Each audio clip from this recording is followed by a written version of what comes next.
If you want to start a photography business this year, this video is for you. Today we're going to be talking about how to make a plan for your business. But this isn't like 12 pages of analysis and spreadsheets and all of that stuff. This is for my right brain people. No spreadsheets involved. We're going to think intentionally about what you want your business to look like and how you want it to fit into your life. What you want to focus on, why you want to do it, who you want to photograph, and what you want your day-to-day to look like. My name is Holly, and I've been a professional photographer for 12 years. My mission is to help photographers turn their hobby into their business. I'm sharing everything I've learned to give you that fast path to turning your dreams into reality. So if that's what you want to learn, be sure to subscribe and follow along for weekly videos. This video is part of a 4-video series for starting your business. We're going to be talking about setting up your business to be legit, and we're talking about pricing and finding clients, in addition to this video that is talking about making a plan for your business. So I will link all those videos below so you can catch all of them. Well, I have a confession to make. I have never sat down and written out a formal business plan. Just not my style. But what I do have is a plan. I have goals, I have a vision, I know what I'm working towards, and I take steps towards that every day. I revisit my business plan every year and restructure things to fit what I'm going through that year in my personal life. I also restructure my packages if I got some feedback from clients about what they want or don't want. So it's always kind of evolving, and especially when you're first starting out, you just kind of have to leave room for it to evolve. Now, the thing about starting out is that most photographers just kind of let their business take off without really giving it much thought or intention. So as a result of that, your business can kind of head in a direction that you don't want it to go. Maybe you're overworked, maybe you're undercharging, maybe you're working with clients that you just don't want to be working with, doing shoots that you don't want to do, and you don't have policies in place, you don't even have like a client workflow in place. It can kind of get to be a hot mess really quickly, especially if you take off and are successful. So it doesn't have to be that way though. We're gonna pause and revisit what you really want and make sure your business fits in with your life. Remember, that's the whole point of working for yourself. You're the boss, you make the rules. If you're not happy, it's due to your own policies. I mean, your success and your misery it all comes back to you. Okay, so that being said, what are your goals for your business?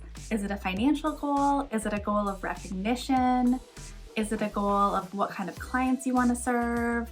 What kind of impact you want to make? Whatever it is, write it down. And then I want you to think about your why. The reason you want to do this. Is it to bring in income for your family? Is it to have some sort of creative fulfillment? Whatever it is, it's like your motivation for doing this. You're gonna keep coming back to this even when things get hard in your business, and you're gonna wanna know, what is my why? Am I aligned with my values and my reason for doing this, or do I need to pause again and reevaluate what my goals are? Next, we wanna talk about, who do you serve? What is your target client? What's your dream client? And if you listen to me for any length of time, you know I'm a big fan of specializing. So choosing a niche, getting really specific about what you do, who you serve, instead of shooting anything and everything. I'm just a big believer that this can help grow your business in like 10 different ways. For one, it kind of eliminates the competition, because instead of trying to market to everyone and trying to do everything, you can get really clear on who your dream client is, and you can speak directly to them in all of your marketing messages. You are seen as the expert in what you do, which means you can charge higher prices, and you're the first person that comes to mind when someone needs that specific service. So it's just gonna save you so much trouble. It's gonna make your job as a marketer so much easier. And also you're gonna be doing what you love. Forget the types of shoots you don't want to do and only shoot what you love. So if you don't already have your niche, think about what you love photographing. What type of session could you photograph over and over again and never get sick of it? And then think about what kind of client you want to be working with. And then start to tailor all your messaging, all your marketing materials, your website, everything to that dream client, to attract that dream client. Now, what does your perfect business look like on a day-to-day level? Do you want to be doing 2 shoots a day, 6 days a week, all year round? Or do you want to take one client on each week and really focus on making that experience incredible for them? There's no right or wrong answer here, but you just need to think about what you want your schedule to look like. And also think about, is your work seasonal? Whether it's due to weather or another job or just the commitments you already have in your life, you might need to only work for certain months of the year. So kind of plan out which months you're going to be active. And if you live in a cold area like me, the winter months are not much for shooting because I always shoot outdoors. So I'm really strategic about using those winter months to my advantage. I catch up on bookkeeping, I invest in education and learn a new skill. I redo my marketing materials, restructure my pricing, basically just get ready to have a really awesome year the next year. So if you're strategic about that, you can even make money in your off season too. Run a special, maybe teach a class to other photographers. There's a lot you can do, but you gotta have a plan. So my happy place in the summertime is to shoot 2 seniors per week from June till about October. Now, like I said, I live in a cold climate, so my work is seasonal based on the weather, but also based on like the cycle of graduation. So what I do is I block out my schedule Tuesdays and Wednesdays every week from June all the way through October. And then I have that set up in a software system called Session, which I'll link below, that hooks up to my Google Calendar. And basically it's a seamless process where my clients can actually book themselves. So I'm taking away a lot of that back and forth communication, a lot of things that were taking a lot of time in my business. I replaced all that with this Session app. I'm really, really loving it for this year. So next, I want you to think about your client experience. If you've already chosen your niche and you know your dream client, you know what they like, where they hang out, think about the first point of contact they have with you. And really, this experience starts before they even reach out to you. It's where they first experience your work or where they first see your work. So this could be on your Instagram, maybe it's on Facebook where one of your clients shared your work, or maybe it's on your website that they found through a Google search. Maybe they're meeting you at a client event. Maybe they're meeting you at a community event. But whatever it is, think about what that first impression is going to look like. And then think about how they're going to contact you. Do you have your phone number and your email address in a public place? Or do you just want to be contacted by email? Think about what that's going to look like. And then how are you going to respond to them? Are you going to return a phone call? Are you going to send them a PDF or a video? What is that initial contact going to look like? And what information do they need to know from you to make a decision on whether or not to book you? And then the booking process, what does that look like? Is it something where it's seamless, like the Session app I just mentioned?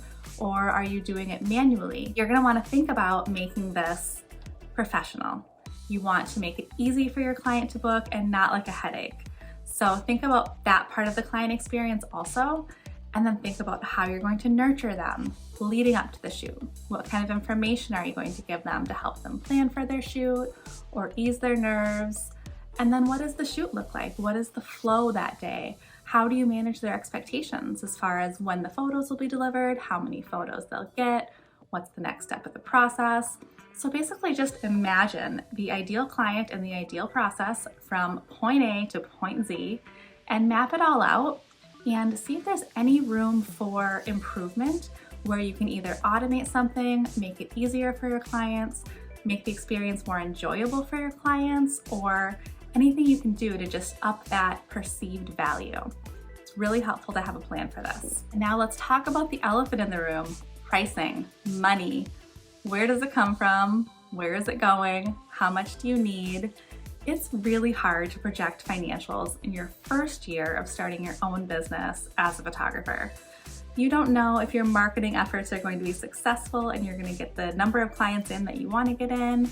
You don't know if the pricing is going to be a good fit for the market. You're kind of just guessing. So that's why I recommend going into your first year having a set price. You could have 2 options or 3 options or just 1 option, but basically you're gonna call this a portfolio building discount or a limited time portfolio building special pricing, whatever you want to phrase it as. But you want to make sure people know that this is not your regular pricing, because you don't want them to expect that they can come back to you in a year and still pay this low rate. So you want to set the stage for, hey, my pricing is going to go up as my experience goes up. Also, having this set price and not doing the in-person ordering appointments and the printing and all that, it lets you focus on getting good at what you do and kind of just figuring out your system, learning the ropes, getting that experience under your belt, really just learning everything you can about what your clients want, what you need for your process to run smoothly. So it's just like one less thing to worry about.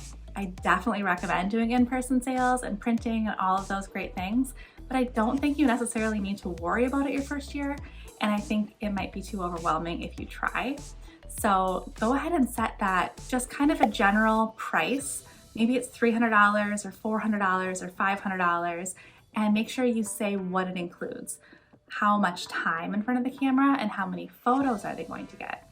How are they going to get them? Is it a USB or is it a digital gallery?